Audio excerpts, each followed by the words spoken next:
es Manuel Graña, nací en La Habana, tengo 71 años, soy economista y en estos momentos me encuentro jubilado y dedicado fundamentalmente a escribir libros que recojan esa etapa importante de la historia de Cuba, que fue la lucha por la liberación nacional.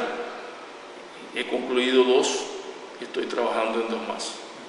Mi familia era de tradición revolucionaria. Tanto mi padre como mi madre se habían enfrentado en la década del 30 a la tiranía de Machado. Yo en mi casa escuchaba cuando los compañeros de aquella época conversaban con mi padre, desde que yo era niño, y lógicamente tenía esa tradición.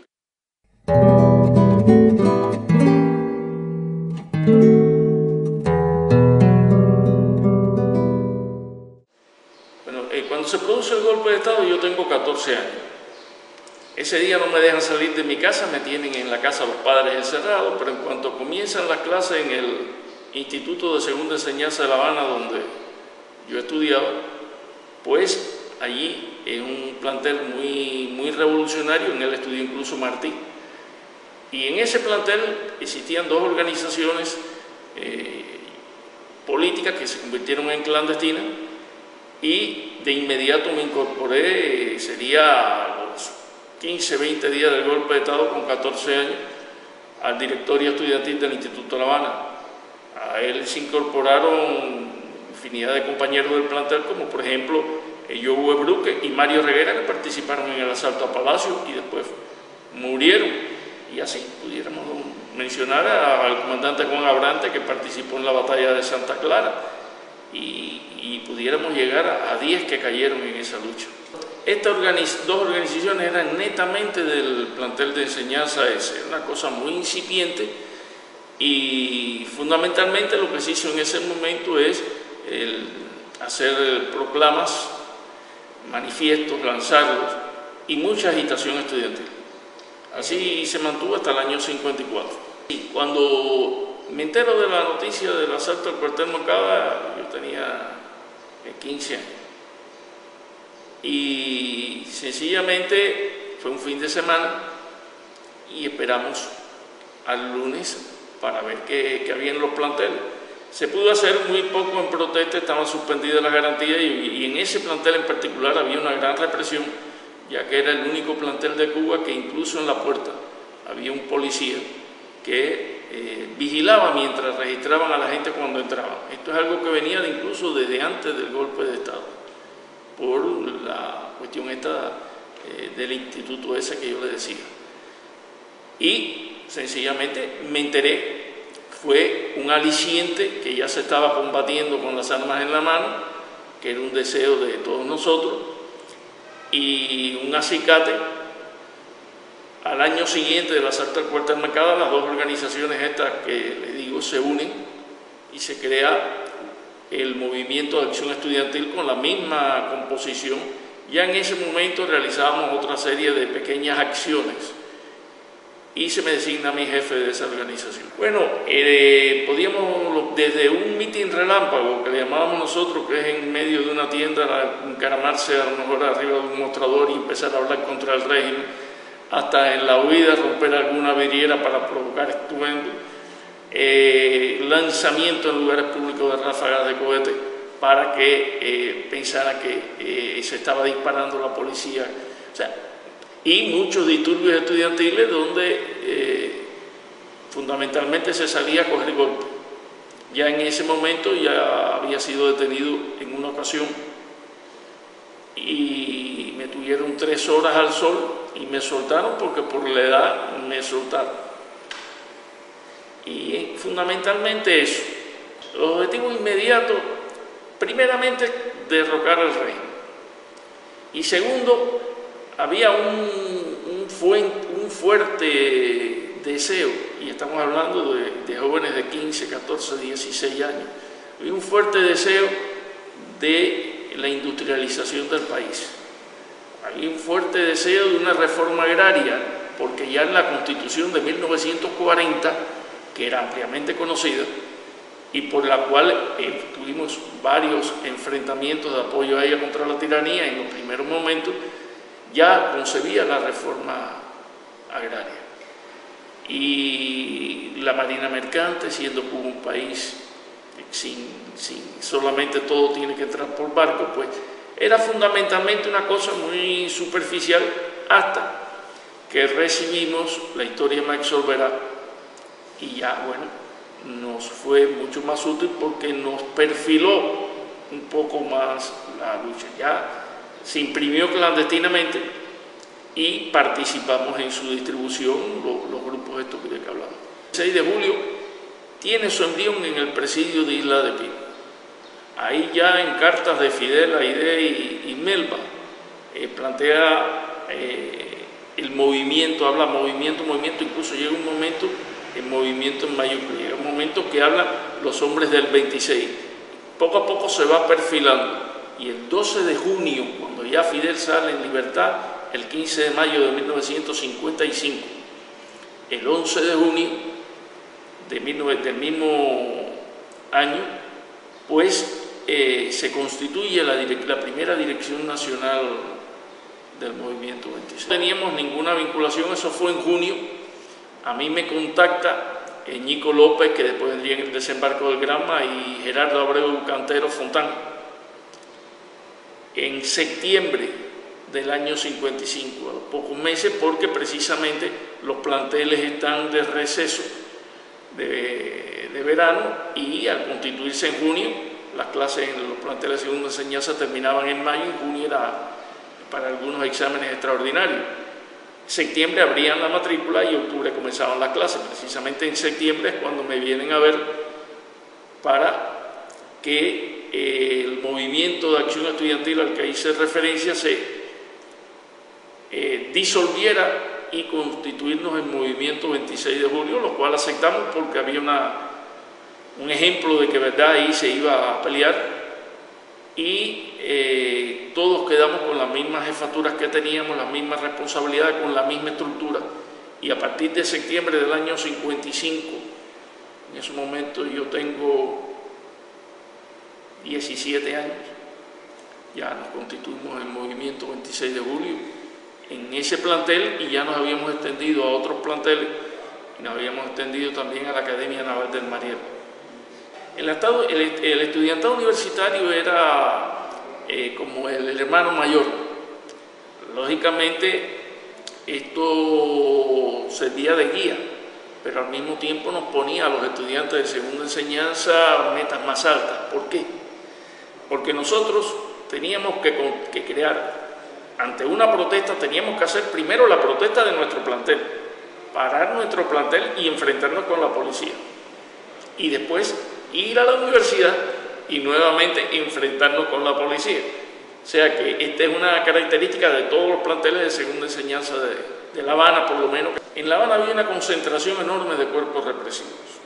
Por ejemplo, estaba la Policía Nacional, la Policía Municipal, la Policía Secreta, la Policía Judicial, el Buró de Investigaciones, el Buró de Represión de Actividades Comunistas, el Servicio de Inteligencia Militar, que se viró a la represión de la población, mientras que vigilaba el ejército, pero fundamentalmente la población, el Servicio de Inteligencia Regimental, el Servicio de Inteligencia Naval, que al frente de él vino un viejo agente de la CIA cubano, y que lanzó a bastantes cubanos mar afuera y los desapareció. Existía un cuerpo de chivatos perfectamente organizado de delatores, que incluso tenían un salario fijo mensual que daba risa para un trabajo tan asqueroso como el que realizaban. Ganaban 33 pesos con 33 centavos. Eran conocidos como los 33, era un cuerpo perfectamente estructurado. Estaba el Buró para la Represión de las Actividades Comunistas, que no solo atendía las actividades comunistas, sino fundamentalmente en muchos casos en la actividad insurreccional. Ejemplo, compañeros del asalto a Palacio fueron interrogados por ellos, compañeros nuestros del movimiento 26 de julio fueron interrogados por ellos, y ni el directorio revolucionario ni el movimiento 26 de julio tenían manufactura comunista en ese momento. Y para terminar, existía también un cuerpo represivo paramilitar que estoy haciendo en estos momentos investigaciones históricas. Pienso que es el primero que existe en América Latina. Es un cuerpo de represión de torturadores y asesinos que dirigía un senador de la República, Rolando Masferrer, y se llamaban los Tigres. Y le decían los Tigres de Masferrer, cuerpo paramilitar que de triste recordación. Primeramente, no detener la lucha, pero ser muy cuidadosos. Aparte, teníamos algo que era que teníamos que aprender la clandestinidad haciendo clandestinidad y en ese medio adverso, porque no había ninguna escuela que nos dijera cómo hacerla. Y poco a poco se fueron creando métodos, estilos. El lugar donde uno tenía que, cuando lo estaban buscando, meterse, que bueno que siempre tuviera una salida, preferiblemente a una azotea para salir para otra cuadra. Pero con todo lo que nosotros pensábamos, si querían agarrar, sencillamente poniendo un carro patrullero en cada esquina, ya quedamos concentrados. Personalmente viví en ese tipo de casa, pero prefería muchas veces quedarme a dormir en una funeraria. Llegaba, le daba el pésame a los dolientes, me sentaba en un sillón con dos más, armado uno solo de los tres, porque no había suficientes armas. Las que había, por ejemplo, había que mandarla fundamentalmente hacia la sierra para que tuvieran. Y ahí pasábamos la noche. Después salíamos, nos íbamos a bañar, nos desayunábamos y seguíamos la lucha, ¿no? Pero era un lugar difícil de localizar y después que lo cambiábamos todos los días. Sí, el pueblo apoyaba, sin lugar a dudas.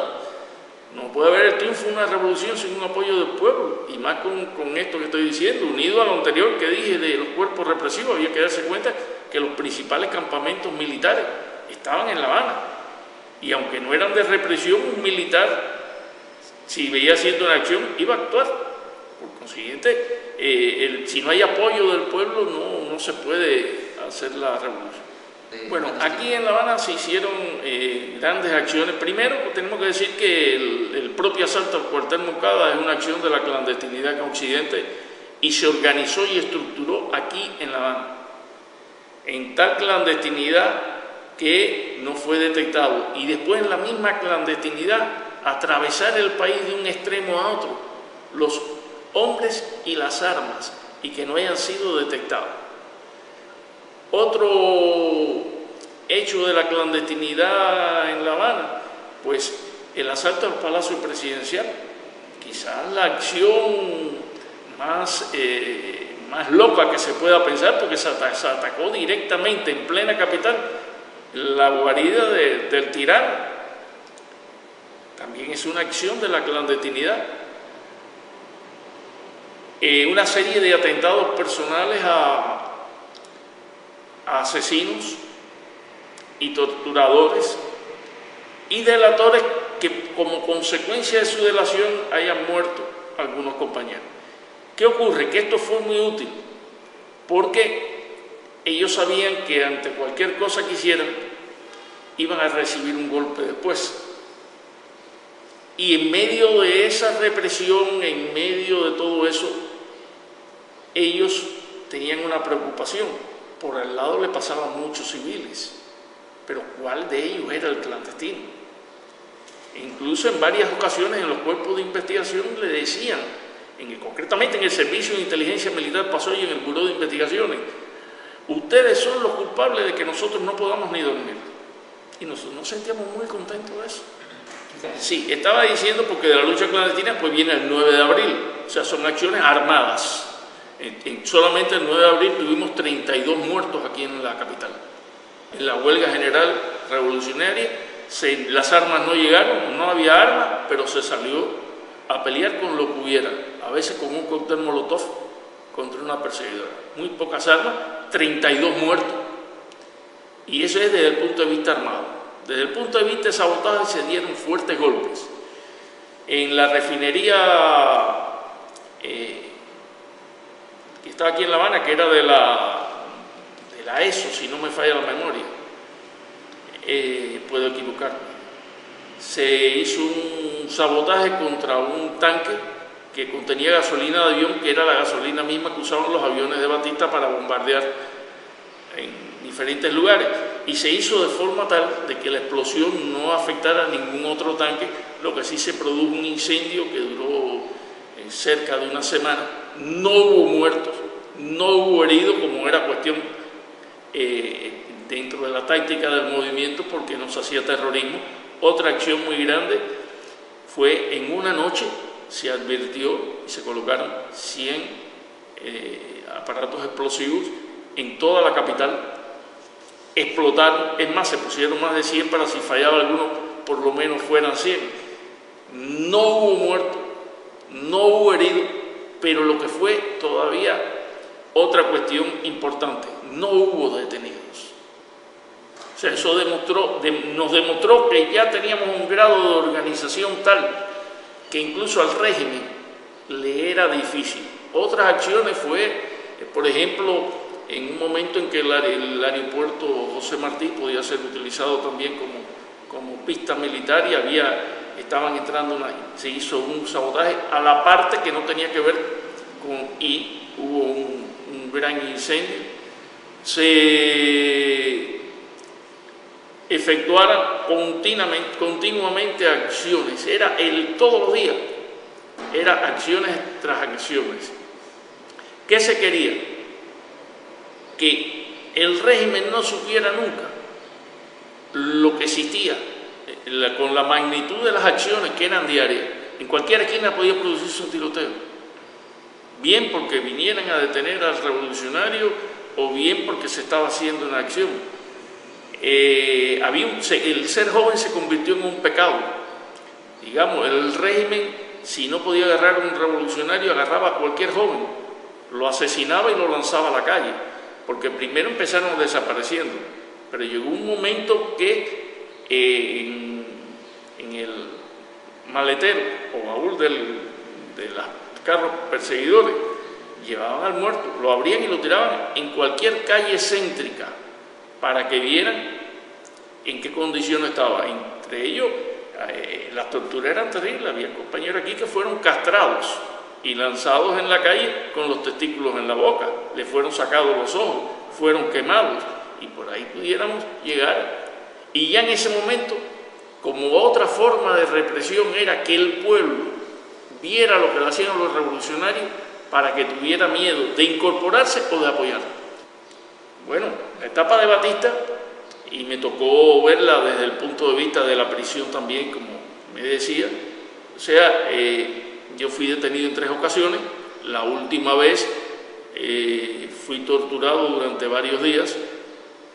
Desde el punto de vista de los golpes, era golpeado con una especie de tolete que le decían clop, que usaba la policía, con vergajo de buey, con un pedazo de plomo en la punta, y con unos sacos en forma de salchichón que eran de harina, que eran de lona, rellenos de arena, y decían que era para producir lesiones internas. Desde el punto de vista de los golpes, con eso, y desde el punto de vista de las torturas, me hicieron el submarino, tiene la cabeza en un tanque de agua. Al ver que no hablaba, se puso el teniente coronel Oscar González y el teniente coronel Damaso Montesino de la policía a golpearme en la parte inferior de la costilla, los riñones, atrás. Esa fue una tortura. Otra tortura que me hicieron fue el teléfono. Son unos golpes acompasados en las orejas que producen rotura del tímpano, también se le dice rompetímpano. Y al ver que no hablaba, ese fue el comandante Oscar González, se puso histérico diciendo que cómo no iba a hablar si yo era y con las uñas me serruchó, como quien dice, las orejas, y me las desprendió. Y así pudiera seguir mucho, pero creo que no es el motivo. Y después estuve preso y condenado. Al producirse el triunfo de la revolución, estoy en Isla de Pino. Nosotros nos enteramos de la ida de Batista antes que los propios custodios, porque el movimiento 26 de julio había introducido un radio clandestino a piezas. Con ese radio cogíamos la emisora de Radio Rebelde y cogíamos una emisora venezolana. y con eso hacíamos un periódico mural. Y también ahí pues nos enteramos de la ida de Batista, inmediatamente se mandó a buscar al director, al supervisor militar. Ahí hablaron Fernández y Borbonet, José Ramón Fernández y Borbonet, y el hombre dijo que venía a La Habana a buscar instrucciones. Vino a La Habana en la avioneta, regresó y nos dijo que estuviéramos tranquilos, que nos iban a indultar. Imagínense, decirle a los que ganaron la guerra que los van a indultar, aquello se puso peor todavía. Y las presiones siguieron hasta que en horas de la tarde, cuando ya Cantillo vio que la Junta Militar no tenía salida, envió un avión con 2 comandantes a buscar a Barquín y otros militares que estaban presos para que viniera. Barquín era coronel, hacia La Habana. En eso Armando Hart se entera que hay esto. Borbonet, Borbonet y José Ramón Fernández se niegan a que salgan los militares solos, y es el momento en que Hart le dice a Fernández que si él se quedaría de jefe de Isla de Pino, respondiendo solo y única y exclusivamente a las órdenes del movimiento 26 de julio.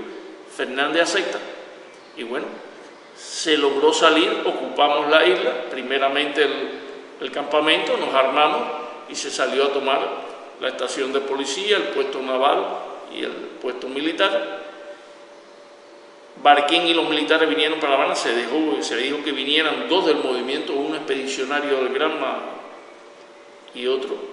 Dieron instrucciones que no había problema y ahí Armando Hart salió para allá y empezamos a ir y ocupamos la Fuerza Aérea de Colombia. Ya en la madrugada, Cantillo, que era el que había dado le había entregado a Barquín, y Barquín ya se vio perdido también y le quiso entregar a Hart. Y Hart le dijo, no, espere que ya viene Camilo a hacerse cargo.